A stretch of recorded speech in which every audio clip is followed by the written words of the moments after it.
En esta temporada de Historias detrás de la historia, hablaremos de personajes que de alguna manera cambiaron el mundo, por su fuerza, por la guerra, por la violencia, pero también por la paz.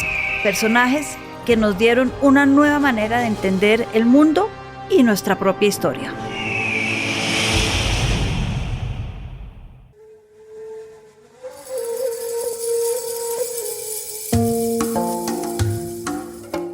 En el episodio anterior hablamos de Macedonia, Alejandro Magno y su amigo Ptolomeo, que se quedó con Egipto a la muerte de Alejandro Magno.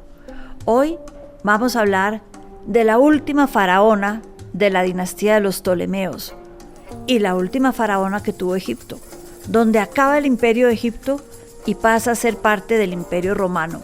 Vamos a hablar de una faraona que no era egipcia, era macedonia, era griega, y que cerró este gran periodo de historia entre la muerte de Alejandro y el fin del imperio egipcio, que se llama el periodo helenístico. Vamos a hablar de Cleopatra. El periodo helenístico, que termina cuando muere Cleopatra, es cuando la cultura griega se fusiona, se mezcla con elementos de la cultura asiática y también de la egipcia. Y esto nace con Alejandro Magno, que va hasta Asia y en sus viajes trae recuerdos, trae ideas, trae cultura y trae literatura. Entonces nace este periodo de tiempo, 3 siglos casi, que se conocen como el periodo helenístico, cuando lo griego se fusiona con lo asiático y lo egipcio. Periodo que termina con la muerte de Cleopatra. Cleopatra, como dije antes, era la última faraona de la dinastía de Ptolomeo. Y descendía, aunque no de manera directa, ya a través de tíos abuelos del gran Ptolomeo, el amigo de Alejandro Magno. No descendía de esos faraones egipcios que tenemos en la cabeza, construyeron las pirámides, no, para nada. Es más, cuando ella fue faraona, las pirámides tenían más de 1300 años, eran para ella algo tan exótico como lo pueden ser para nosotros hoy en día. No hablaba griego, lo aprendió tarde cuando decidió que tenía que entender la lengua de los 7 millones de personas sobre los cuales ella reinaba. Y fue la primera de los faraones ptolomeicos en 300 años en darse el trabajo de aprender egipcio. ¿Por qué? Porque en su casa y en el palacio real solo hablaban griego. Su nombre es griego, Cleopatra es un nombre griego que viene de Macedonia y quiere decir la gloria de su patria. Y ella se tomó en serio eso de la gloria de su patria. Creía que era realmente su destino. Entonces aprendió griego, se casó con sus hermanos, porque es que los egipcios se casaban entre padres e hijas, hermanas y hermanos. ¿Por qué? Se casó con los 2 hermanos que tenía, porque era una costumbre que viene de emular, por así decirlo, con Osiris e Isis, 2 grandes deidades egipcias. El dios y diosa Isis, que no solo eran hermanos y hermanas en la mitología griega, sino que también eran cónyuges devotos y muy enamorados el uno del otro. Su amor era símbolo de unidad, de fuerza, de propósito divino. Osiris era el dios del otro mundo, del más allá, de lo misterioso. Isis, la diosa de la magia, la maternidad, la naturaleza. Ambos unidos representaban esos ciclos de la vida: vida, muerte, nacimiento, muerte, renacimiento y regeneración de la tierra cada año, por ejemplo, con las estaciones, cuando el Nilo crecía y traía la fertilidad, cuando el Nilo no crecía y había muerte. Todo es parte de un solo gran ciclo. Isis y Osiris lo representaban, y por eso los faraones egipcios se casaban entre ellos para emular con esta tradición. Bastante complicada, hay toda clase de incestos, el hijo casado con la nieta que era la sobrina del padre, en fin, unas líneas genealógicas muy complicadas. Pero volviendo a Cleopatra, además de casarse con sus 2 hermanos de chiquita, todavía de niña, creció entre libros, porque es que su patio trasero, el patio donde ella jugaba, el jardín de su casa, por así decirlo, era la Biblioteca de Alejandría, que había fundado Alejandro Magno hacía muchos años. Ese era literalmente el sitio donde creció, No solo jugaba a escondidas ahí, sino aprendió literatura, historia, filosofía. Era experta y le encantaban los libros griegos de el arte de la retórica.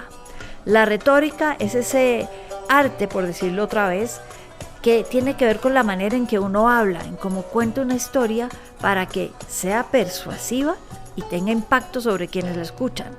Y en eso, Cleopatra era un genio para contar historias e impactar a la gente.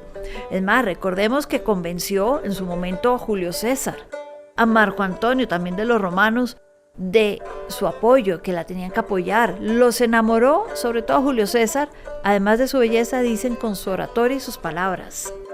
Y no dejemos atrás a Herodes. Sí, Herodes, el de Judea. Ese mismo tuvo gran relación con Cleopatra, no amorosa, pero sí Cleopatra llegó en un viaje a Judea y convenció a Herodes y a Marco Antonio de que ella debía ser quien tuviera los derechos exclusivos sobre algo que se llama el bitumen, o es un asfalto que crece en el Mar Negro, en Judea, y que era clave para impermeabilizar los barcos. Se vendía como oro en el Mediterráneo. También los convenció de que ella era la única, como faraona egipcia, que podía tener derecho sobre todo lo que se produjera en Jericó, esa provincia del norte, hoy Israel, dátiles, frutas, aceites. En términos de hoy, para ponerlo en algo que podamos entender la importancia de retórica con la que convenció a estos dos señores, es como si a alguien le hubieran dado todas las regalías, todos los ingresos, toda la plusvalía del petróleo de un país como Kuwait, sin tener que desgastarse en gobernarlo, en construir los sitios para sacar el petróleo, en invertir un peso. Ella solo quería y ganaba lo que se produjera. Sobra decir que Herodes no la quería mucho, no la quería para nada y se le volteó muy rápidamente después en la vida. Pero Cleopatra llegó a ser la mujer más rica de sus tiempos, precisamente porque sabía hablarle a los grandes gobernantes. Llegó a ser reina porque convenció a Julio César cuando éste llegó buscando a Pompeyo, quien se había escapado de Roma, llegó a Egipto y ella estaba aislada en la península del Sinaí. Su hermano marido la tenía aislada y no la dejaba entrar a Egipto. Había una guerra civil entre ellos. Ella se entera que Julio César está en Egipto y hace que uno de sus más leales trabajadores la meta en la bolsa de la ropa sucia, literalmente, entre a palacio y ella de pronto sale de la bolsa cual bailarina de ponqué frente a Julio César y él queda deslumbrado con su belleza y, como les digo, con sus palabras y su retórica, y lo convence que ella es quien debe gobernar a Egipto. Y como reina, fue reina 22 años y fue de las mujeres más ricas de sus tiempos, porque ¿qué querían Pompeyo, Julio César, todos cuando llegaban a Egipto? Dominar Egipto y quedarse con la riqueza de Egipto.